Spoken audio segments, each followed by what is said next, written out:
गुरु प्यारे साध संगत जी, राधा स्वामी जी।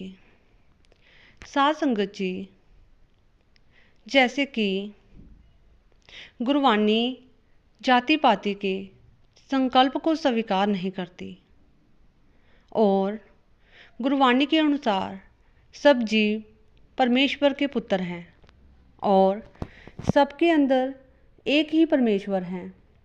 इसलिए ना कोई ऊंचा जाति वाला है और ना ही कोई छोटी जाति वाला है।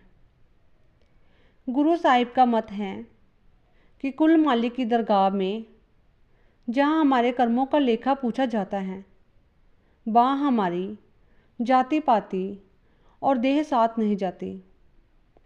मौत के बाद किसी की जाति पाति धरती में दबा दी जाती है और किसी की अग्नि में स्पुर्द हो जाती है। इसलिए हमें ऊंची जाति, पदवी या कुल का अभिमान नहीं करना चाहिए और ना ही किसी नीची जाति देखकर उसके साथ घृणा करनी चाहिए। जब उस परमात्मा की कोई जाति नहीं तो हमारी आत्मा जो कि परमात्मा की अंश है, उसकी जाति क्या हो सकती है। तो साध संगत जी, आज की साखी में हम ऐसी ही साखी सुनाने जा रहे हैं। तो साध संगत जी, आप सबसे निवेदन है कि आप मेरी साखी को शुरू से अंत तक जरूर सुने जी। साध संगत जी, राजा पीपा एक धनी राजपूत था और कुछ वर्षों से राजगद्दी पर बैठा था। एक बार उसके दिल में परमार्थ का चाप पैदा हुआ, क्योंकि उसके जीवन में खालीपन सा महसूस होने लगा था। अमीरों और वजीरों को इकट्ठा करके पूछा कि क्या इस वक्त कोई महात्मा है। उन्होंने कहा कि कबीर साहिब और गरीबदास जी तो चोला छोड़ चुके हैं। अगर इस वक्त कोई महात्मा है तो जूते गांटने वाला संत रविदास है, जो आपके महलों के पास ही रहता है। जब राजा मन में सोचने लगा कि क्या करूं, परमार्थ भी जरूरी है और अगर खुल्लम खुल्ला जाता हूं तो राज्य पलट जाएगा, लोग विरुद्ध हो जाएंगे।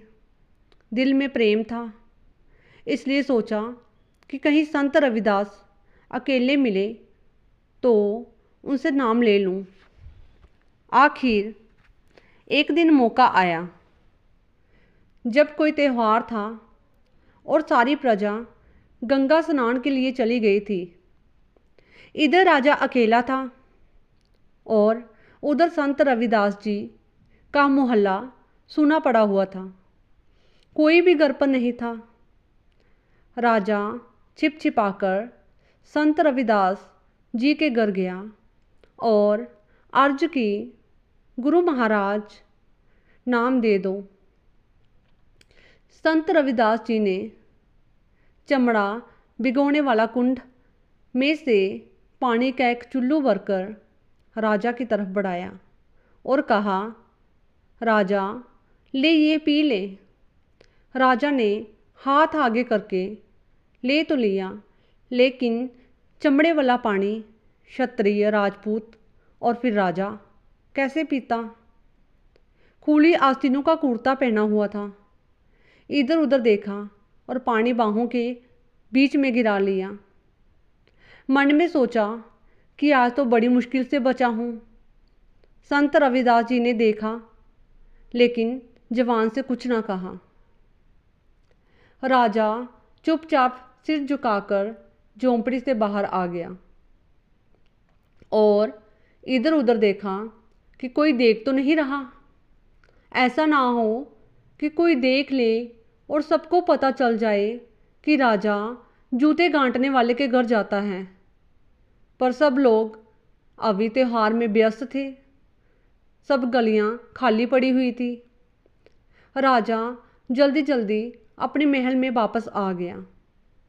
राजा घर आ गया और दिल में कहने लगा कि इसने तो आज मुझे चमार बना लेना था, मैं बहुत मुश्किल से बचा हूँ।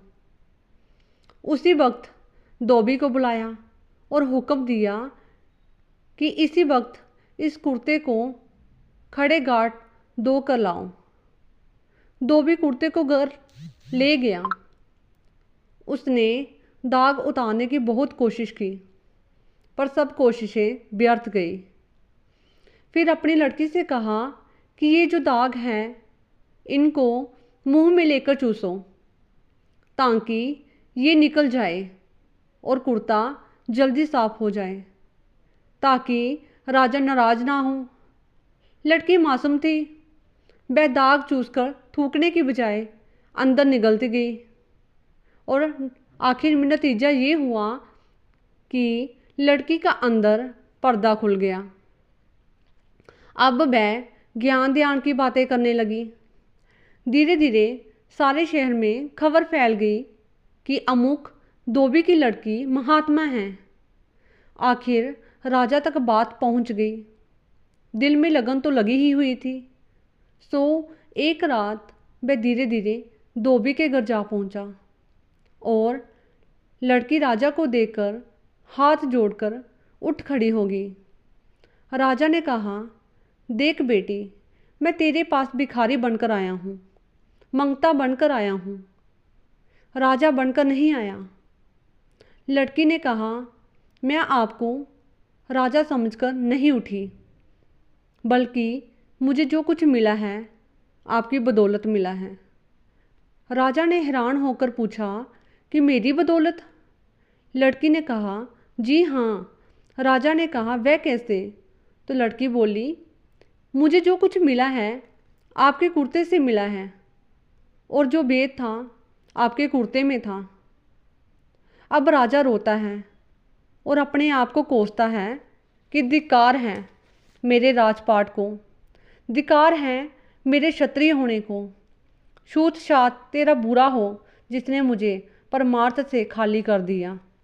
जब ठोकर लगी तो लोकलाज जाति पाति की परवाह ना करता हुआ सीधा संत रविदास जी के पास पहुंचा और हाथ जोड़कर अर्ज की, गुरुदेव वही चरणामृत फिर बख्शो।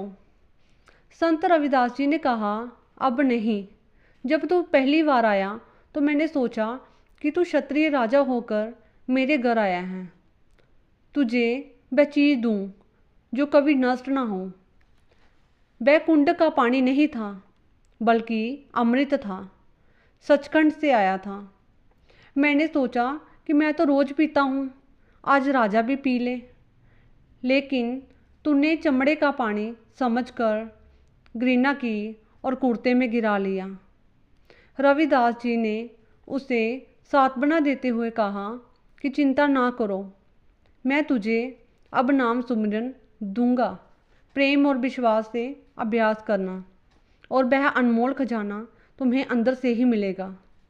राजा को समझ आ गई और विश्वास हो गया कि परमार्थ का शौक था, नाम लेकर कमाई की और वह महात्मा बन गया। राजा पीपा के शब्द गुरु ग्रंथ साहिब में भी दर्ज हैं। वह राज भी करता है और नाम भी जपता है। तो साध संगत जी, अगर आपको मेरी ये साखी अच्छी लगी हो तो प्लीज़ मेरे चैनल को सब्सक्राइब करें और लाइक, कमेंट और शेयर करना ना भूलें, ताकि मैं आपके लिए और अच्छी अच्छी साखियाँ लाती रहूं। राधा स्वामी जी।